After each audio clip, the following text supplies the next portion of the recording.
everybody, this is TT95 here, and welcome to the Stanley Parable Ultra Deluxe. All of his co-workers were gone. What could it mean?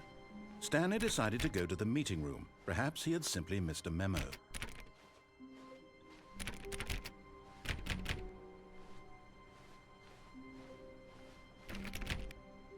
Stanley went around touching every little thing in the office, but it didn't make a single difference, nor did it advance the story in any way. I'm getting there, shush. When Stanley came to a set of 2 open doors, he entered the door on his left.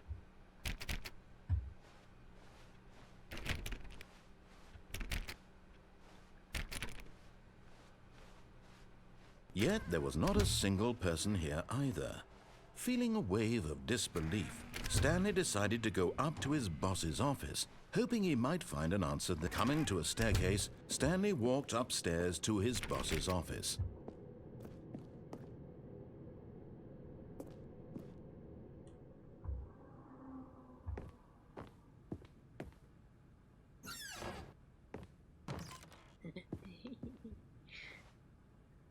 I've got the feeling Monday's for stealing, but not yours, of course.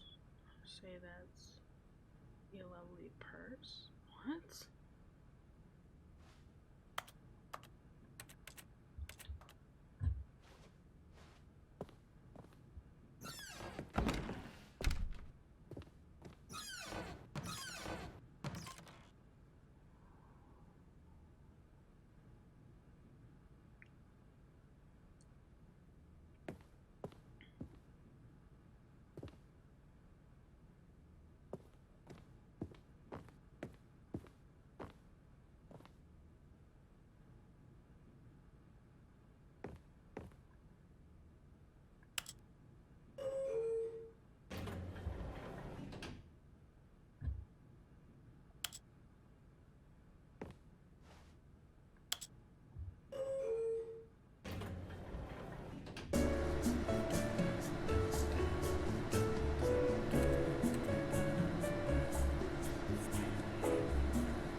Really?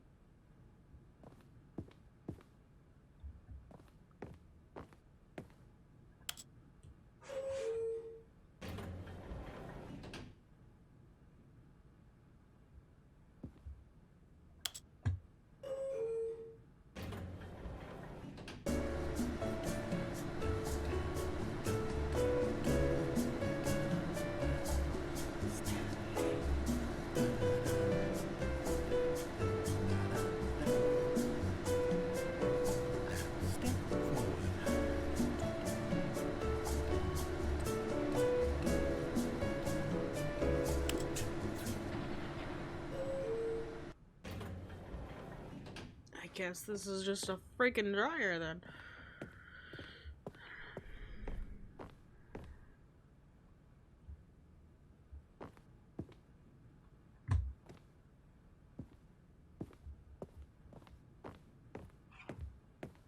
Stepping into his manager's office, Stanley was once again stunned to discover not an indication of any human life. Shocked, unraveled, Stanley wondered in disbelief who orchestrated this, what dark secret was being held from him. What he could not have known was that the keypad behind the boss's desk guarded the terrible truth that his boss had been keeping from him. And so the boss had assigned it an extra secret PIN number, 2845. But of course, Stanley couldn't possibly have known this. Yet incredibly, by simply pushing random buttons on the keypad, Stanley happened to input the correct code by sheer luck. Amazing. He stepped into the newly opened passageway.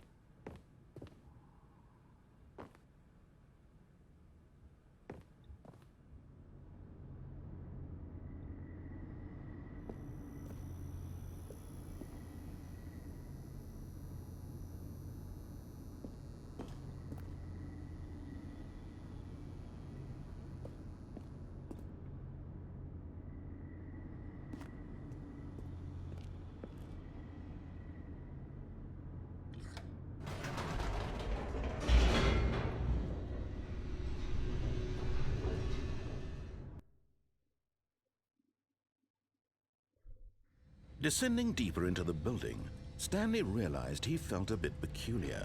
It was a stirring of emotion in his chest, as though he felt more free to think for himself, to question the nature of his job. Why did he feel this now, when for years it had never occurred to him? This question would not go unanswered for long.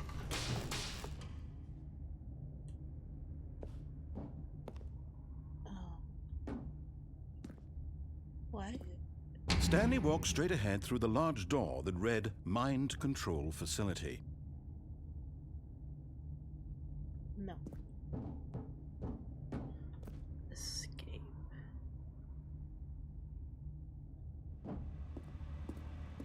Although this passageway had the word escape written on it, the truth was that at the end of this hall, Stanley would meet his violent death.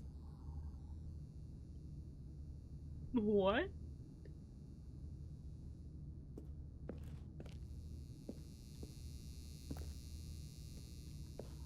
The door behind him was not shut. Stanley still had every opportunity to turn around and get back on track.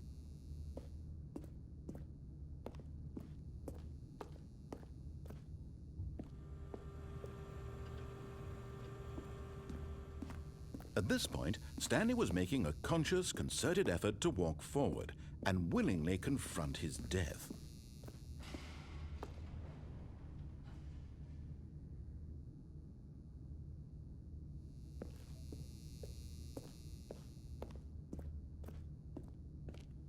Nope.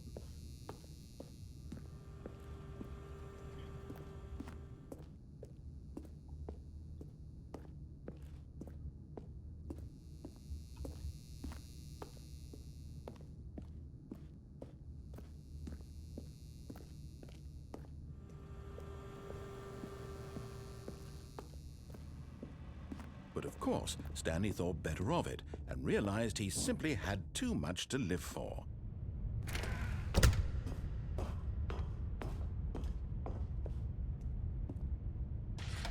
The lights rose on an enormous room packed with television screens.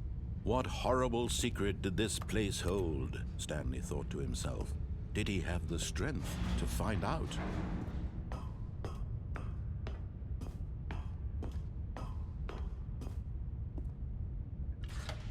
Now the monitors jumped to life, their true nature revealed.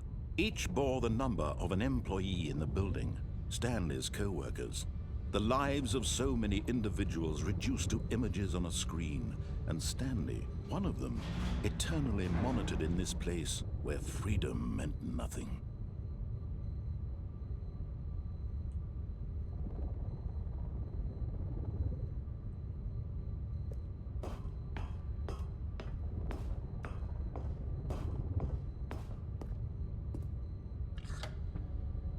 This mind control facility, it was too horrible to believe. It couldn't be true. Had Stanley really been under someone's control all this time? Was this the only reason he was happy with his boring job? That his emotions had been manipulated to accept it blindly? No, he refused to believe it. He couldn't accept it. His own life in someone else's control? Never! It was unthinkable, wasn't it? Was it even possible? Had he truly spent his entire life utterly blind to the world? But here was the proof. The heart of the operation. Controls labeled with emotions. Happy, or sad, or content. Walking, eating, working. All of it monitored and commanded from this very place. And as the cold reality of his past began to sink in, Stanley decided that this machinery would never again exert its terrible power over another human life. For he would dismantle the controls once and for all.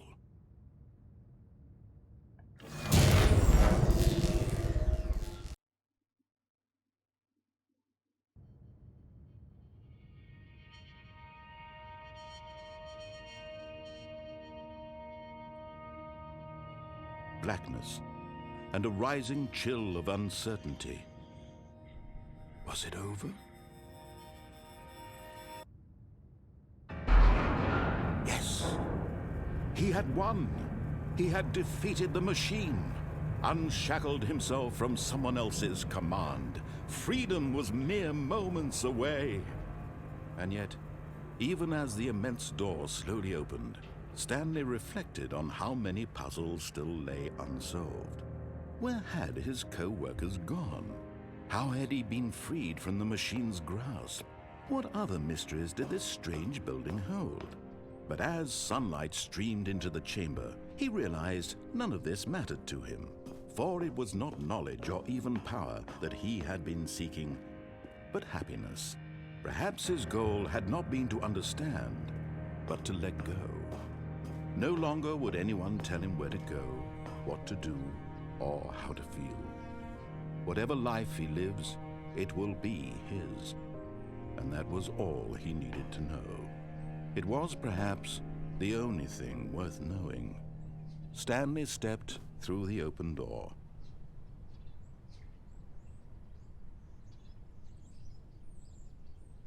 Stanley felt the cool breeze upon his skin, the feeling of liberation, the immense possibility of the new path before him.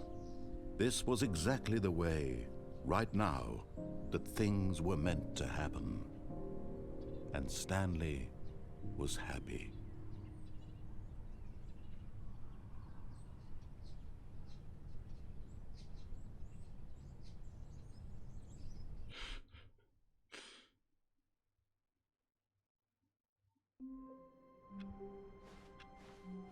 All of his co-workers were gone. What could it mean? Stanley decided to go to the meeting room. Perhaps he had simply missed a memo.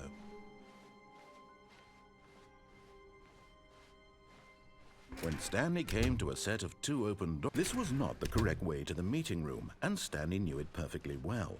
Perhaps he wanted to stop by the employee lounge first, just to admire it. Wow, yes, this room. But eager to get back to business, Stanley took the first open door on his left.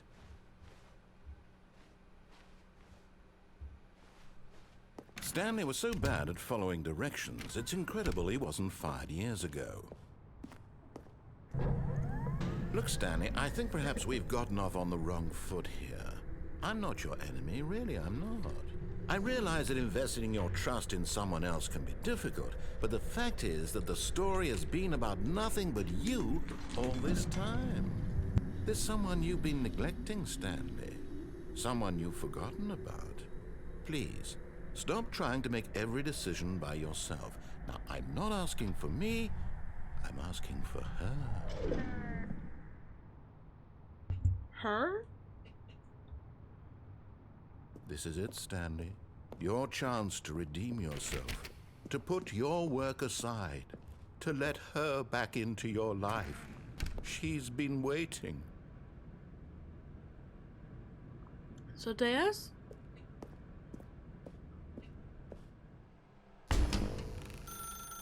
That's her, Stanley. You need to be the one to do this, to reach out to her.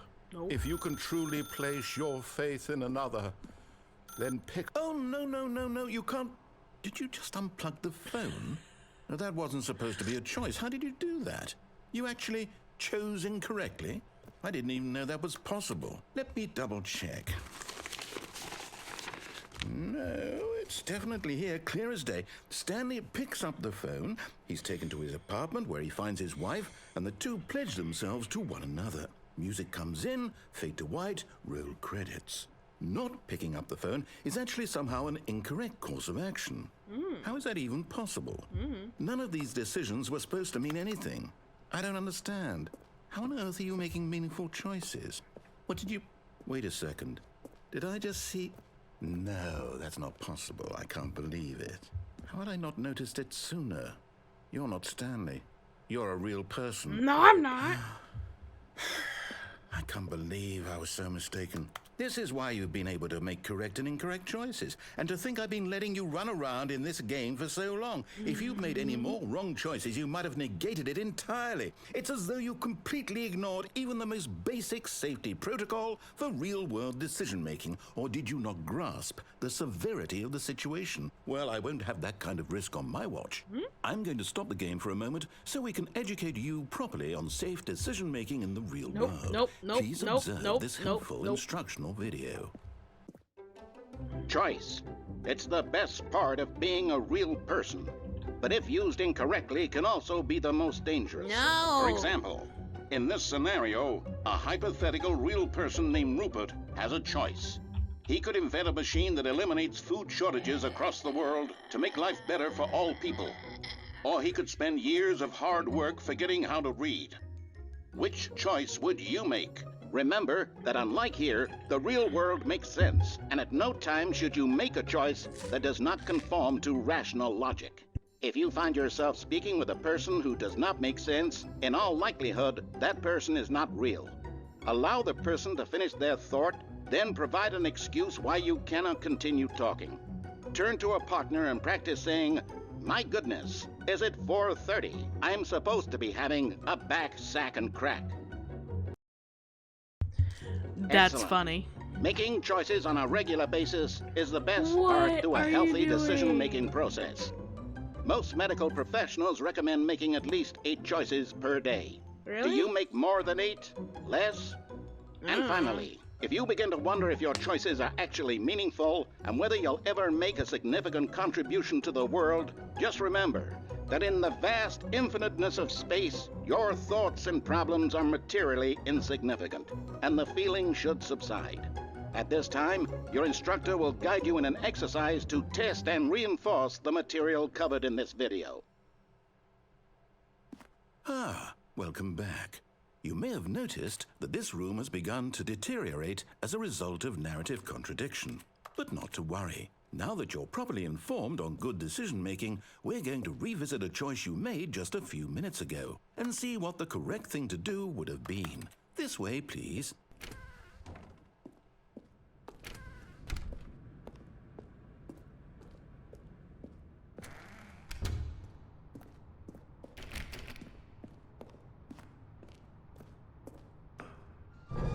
Now that we know your choices are meaningful, we can't have you jumping off the platform and dying. Imagine the main character dying senselessly halfway through the story. That story would make no sense at all. We just need to get you home as soon as possible before the narrative contradiction gets any worse.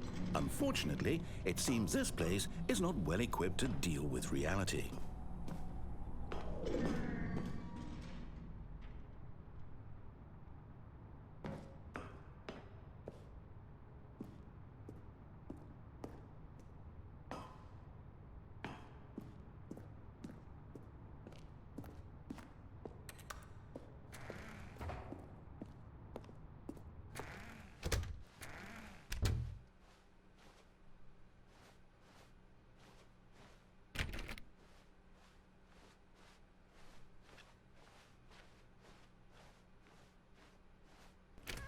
Almost there. You'll take the door on the left, back to the correct ending, the story will have resolution once again, and you'll be home free in the real world. Now remember, all you need to do is behave exactly as Stanley would. That means choosing responsibly and always putting the story first. I'm quite sure you'll be up to the task. Just follow my lead and you'll be fine. All right. Alright, that's going to be it for this episode, guys. I really hope you enjoyed it. If you did, remember to like, subscribe, hit that bell icon, comment down below anything in general, and this is T295 signing off. Bye, guys.